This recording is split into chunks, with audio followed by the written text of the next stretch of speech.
A análise da ditadura militar e seus desdobramentos é bastante complexa, justamente por ser um período carregado de muitas opiniões e historicamente recente. Ao mesmo tempo em que, em termos educacionais, foi responsável por aumentar a quantidade de vagas e aumentar a quantidade de oportunidades em termos estruturais, também organizou uma educação bastante tradicional, voltada aos moldes tecnicistas e nem sempre preocupada em tornar os alunos autônomos, pensantes, isso sem falar no atraso em termos democráticos.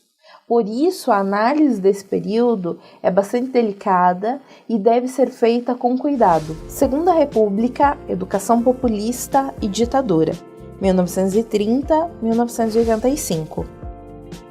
Avanços e retrocessos. Esse período carrega consigo uma dinâmica bastante complexa. O Brasil estava alinhado aos interesses dos Estados Unidos, ao mesmo tempo em que defendia um discurso desenvolvimentista e modernizador do Estado. Mas esse projeto não foi bem sucedido em todos os aspectos e a economia brasileira entrou em crise e entrou em declínio.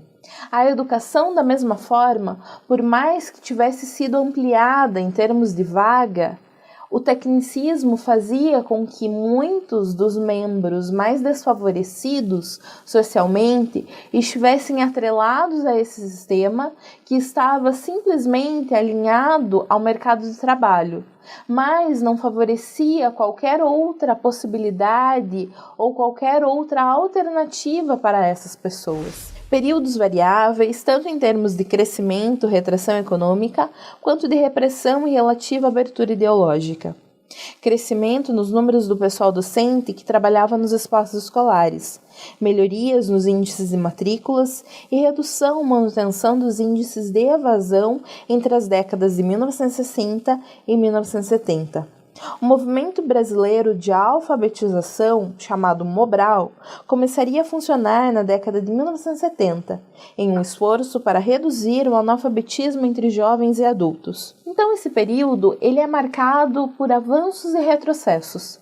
Ao mesmo tempo em que a repressão era bastante forte e a censura também, a quantidade de alunos matriculados aumentou, a preocupação com a alfabetização também, e desse modo a análise desse período se revela uma tarefa bastante complexa, em parte porque o governo buscou compensar esses problemas e a falta de cuidado em relação à democracia com esse discurso desenvolvimentista que encobria a repressão e a censura. Mesmo assim, esses esforços debatiam-se com as dificuldades econômicas que atingiam o país nos últimos anos do regime.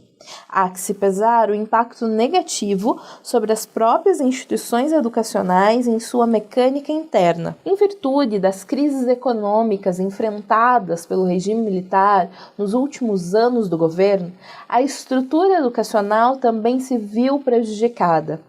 Por mais que as vagas fossem ampliadas e também o número de profissionais, nós percebemos que a estrutura ainda era precária, em termos qualitativos sobretudo. É questionável se essa melhoria em termos de vaga e acesso é realmente eficiente, porque, ao mesmo tempo, tão tecnicista, esse sistema educacional fazia com que fossem formados somente os alunos voltados para o mercado de trabalho, voltados para o sistema capitalista, e não de forma autônoma e não valorizando a sua criatividade. No Brasil, a tendência tecnicista foi introduzida no período da ditadura militar nas décadas de 1960 e 1970 e prejudicou sobretudo as escolas públicas, uma vez que nas boas escolas particulares essas exigências foram contornadas. Uma das consequências funestas foi a excessiva burocratização do ensino, porque, para o controle das atividades, havia inúmeras exigências de preenchimento de papéis.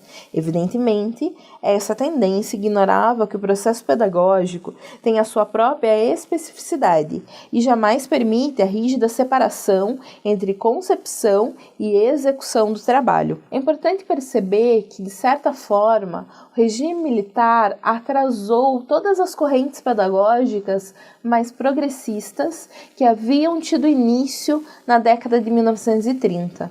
Desse modo, ao favorecer concepções conservadoras e tradicionais de ensino, sobretudo a concepção tecnicista, fez com que houvesse um atraso em termos libertários da educação.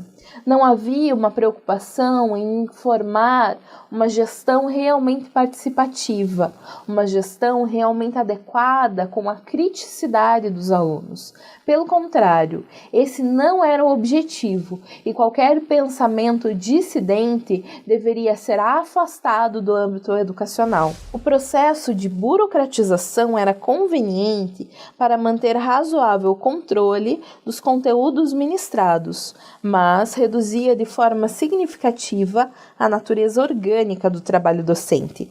As escolas particulares, por sua vez, seguiam formalmente as leis do Estado, mas cumpriam seus próprios programas, preparando os jovens de classe alta para o ingresso nas universidades. Esse sistema educacional acabava fazendo com que a segregação, iniciada no período anterior, fosse permanente.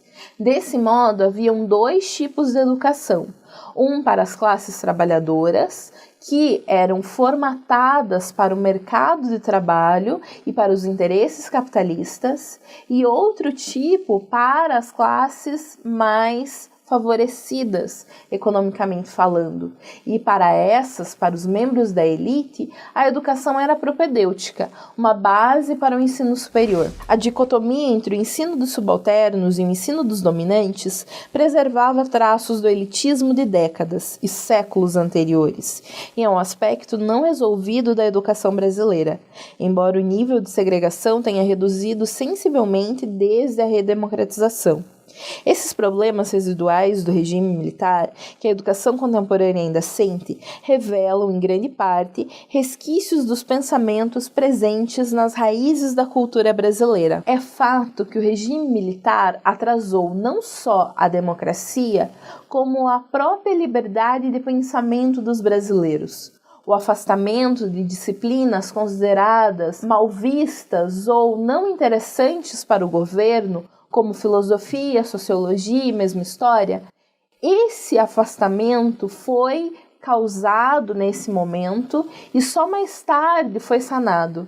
A substituição por disciplinas como moral e cívica e organização social e política brasileira buscavam promover o silenciamento dos alunos e, desse modo, buscavam promover esses discursos ufanistas, nacionalistas, que escondiam a repressão e a censura.